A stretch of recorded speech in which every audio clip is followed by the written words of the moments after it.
Olá, boa noite. O estado de São Paulo anunciou o plano de vacinação contra o novo coronavírus. A meta é começar a imunização no dia 25 de janeiro. Só que a vacina ainda precisa ser aprovada pela Anvisa.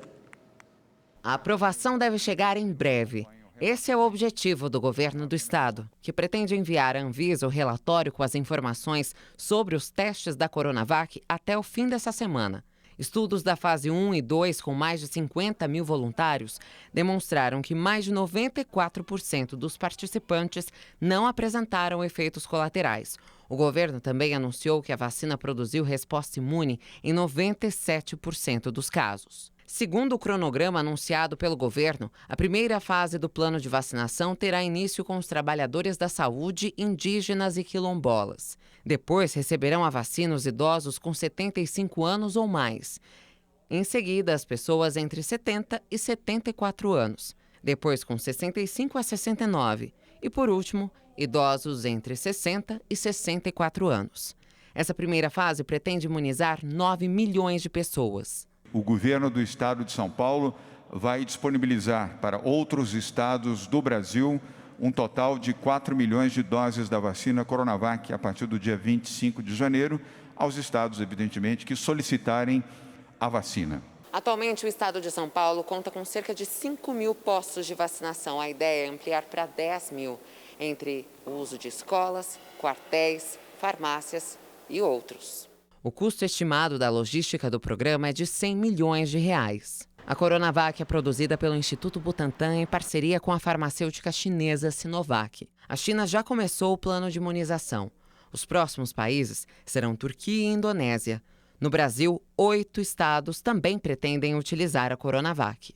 Sobre a possibilidade de um turismo de vacina, ou seja, pessoas de outros estados que possam vir a São Paulo se vacinar, Dória disse que qualquer brasileiro em solo paulista vai ser vacinado. Nós fazemos parte do Brasil, respeitamos todos os brasileiros e aqui vacinaremos todos que precisarem ser vacinados.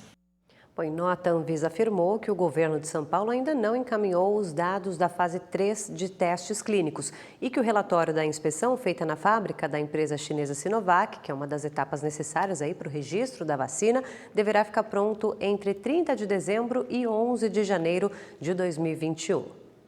E logo depois do anúncio do plano de vacinação do governo paulista, o presidente Jair Bolsonaro se pronunciou pelas redes sociais. Segundo Bolsonaro, com a vacina sendo certificada pela Anvisa, o governo vai oferecer para a população de forma gratuita e não obrigatória. Sem citar a Coronavac, o presidente disse ainda que não faltarão recursos para que todos sejam atendidos. O vice-presidente da República, Hamilton Mourão, afirmou que o governo quer vacinar 150 milhões de brasileiros contra a Covid-19 até o fim do ano que vem. Mourão não especificou qual vacina será usada no plano de imunização. Eu reforço isso, que breve estaremos com a vacina, uma vacina que seja capaz de ser distribuída por todo o território nacional e atinja aquele número que me foi dito pelo próprio ministro da Saúde, de chegarmos ao final do ano de 2021 com 150 milhões de brasileiros vacinados e, consequentemente, a partir daí atingindo aquilo que se chama da imunidade de rebanho efetiva e retornando à nossa vida normal.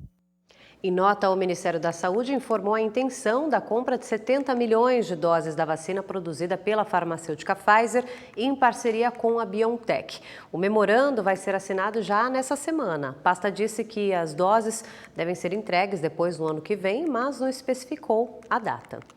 Vamos atualizar então os números da pandemia. Segundo o Ministério da Saúde, o país registra 5.801.067 recuperados da Covid-19. Mais de 645.500 pacientes ainda estão em acompanhamento e o número de mortes já chega a 177.317. O ex-deputado federal e ex-secretário estadual de Transportes do Rio de Janeiro, Júlio Lopes, foi alvo de mais uma etapa da Operação Lava Jato. 7 mandados de busca e apreensão foram cumpridos em endereços todos ali ligados a ele. Lopes comandou a pasta de transportes entre os anos de 2010 e 2014 na gestão do ex-governador Sérgio Cabral. A investigação apura um esquema de pagamento de propina por meio das obras da linha 4 do metrô.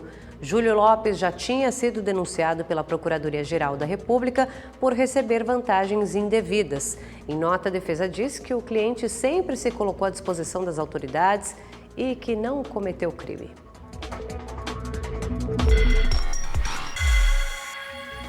Um agente da Polícia Federal foi morto dentro de uma adega no Jardim Iguatemi, na zona leste da capital paulista. O crime foi na madrugada de domingo. Segundo a polícia, o agente discutiu com o dono do local por causa do preço das bebidas. Outra pessoa que estava na adega teria pegado uma arma atrás do balcão e disparado contra o policial. Renato Paranay Silva, de 41 anos, chegou a ser socorrido, mas morreu no hospital. As imagens feitas por câmeras de segurança foram apagadas, mas recuperadas por investigadores do Departamento de Homicídio e Proteção à Pessoa. O dono do local foi preso em flagrante e indiciado por homicídio qualificado por motivo torpe, fraude processual e porte ilegal de arma de fogo. No Rio de Janeiro, a Polícia Civil ouviu 5 policiais que faziam a ronda na comunidade Santo Antônio, em Duque de Caxias, na Baixada Fluminense, na última sexta. Data em que as primas Emily Vitória, de 4 anos, e Rebeca Beatriz Rodrigues dos Santos, de 7, foram mortas a tiros no local. Os agentes negaram que tenham atirado.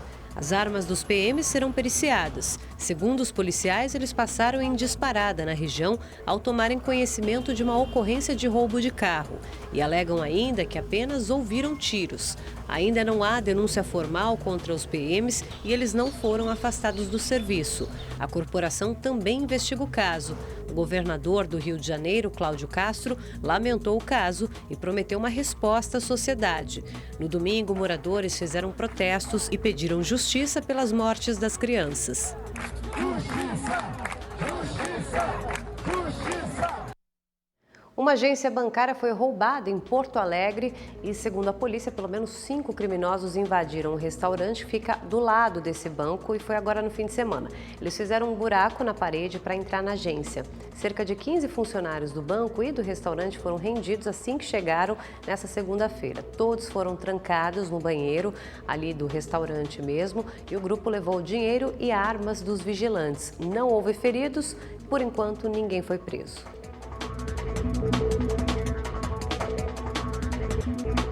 O motorista do ônibus que caiu de um viaduto em João Monlevade, Minas Gerais, se apresentou à polícia. 19 pessoas morreram nesse acidente. Em Belo Horizonte, familiares das vítimas acompanharam a liberação dos corpos. 2 aeronaves foram cedidas pela Força Aérea Brasileira para o traslado de 14 corpos. Parentes acompanharam o embarque das vítimas, que serão enterradas na cidade de Mata Grande, no interior de Alagoas. Os outros corpos foram levados para São Paulo. Na última sexta, um ônibus despencou de um viaduto numa altura de 35 metros na BR-381, em João Monlevade. 19 pessoas morreram. 10 passageiros continuam internados. O motorista do ônibus conseguiu pular do veículo antes da queda. Ele estava desaparecido, mas se apresentou à Polícia Civil nesta segunda. Luiz Viana de Lima estava acompanhado de uma representante da empresa de turismo responsável pelo ônibus. Ele foi liberado e o conteúdo do depoimento não foi revelado. Foram ouvidas 15 pessoas entre testemunhas e vítimas do acidente e as investigações elas estão em curso. O Supremo Tribunal Federal decidiu que não pode haver reeleição dos presidentes da Câmara e do Senado dentro da mesma legislatura. A definição tira os atuais presidentes Rodrigo Maia e Davi Alcolumbre da disputa do ano que vem. O julgamento do STF começou na sexta e terminou neste domingo. O ministro Gilmar Mendes, relator do processo, votou a favor da possibilidade de reeleição.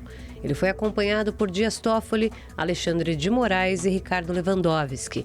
Marco Aurélio Mello, Carmen Lúcia, Rosa Weber, Luiz Roberto Barroso, Edson Fachin e Luiz Fux foram contrários à reeleição. Já o ministro Cássio Nunes Marques defendeu que a reeleição possa ocorrer uma vez, o que beneficiaria apenas o atual presidente do Senado, Davi Alcolumbre. No Senado ainda não há possíveis candidatos. Na Câmara, a disputa deve ficar entre o indicado do atual presidente da Casa, Rodrigo Maia, e o deputado Arthur Lira, que tem o apoio do presidente Jair Bolsonaro. A capital do Amapá teve o primeiro turno da eleição no domingo. Josiel Dudem, irmão do presidente do Senado, Davi Alcolumbre, teve 29,47% dos votos válidos, enquanto o doutor Furlan, do Cidadania, registrou 16,03%. O segundo turno em Macapá será no próximo dia 20 de dezembro e a eleição aconteceu mais tarde por causa do corte no fornecimento de energia elétrica para 90% da população durante 22 dias.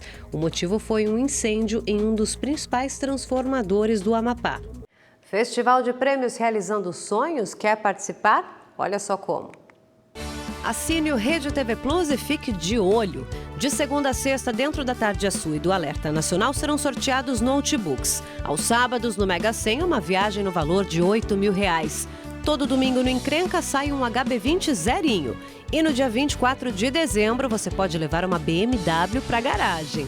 No dia 31, também em dezembro, tem o sorteio de uma viagem no valor de R$15.000. No final da promoção, você ainda pode ser o grande ganhador de uma Mercedes C180. Então, se já é assinante, continue investindo. Caso ainda não seja, acesse redetvplus.com.br ou aponte a câmera do seu celular para o QR Code aqui na tela. Tá na hora de realizar os seus sonhos no Festival de Prêmios da Rede TV.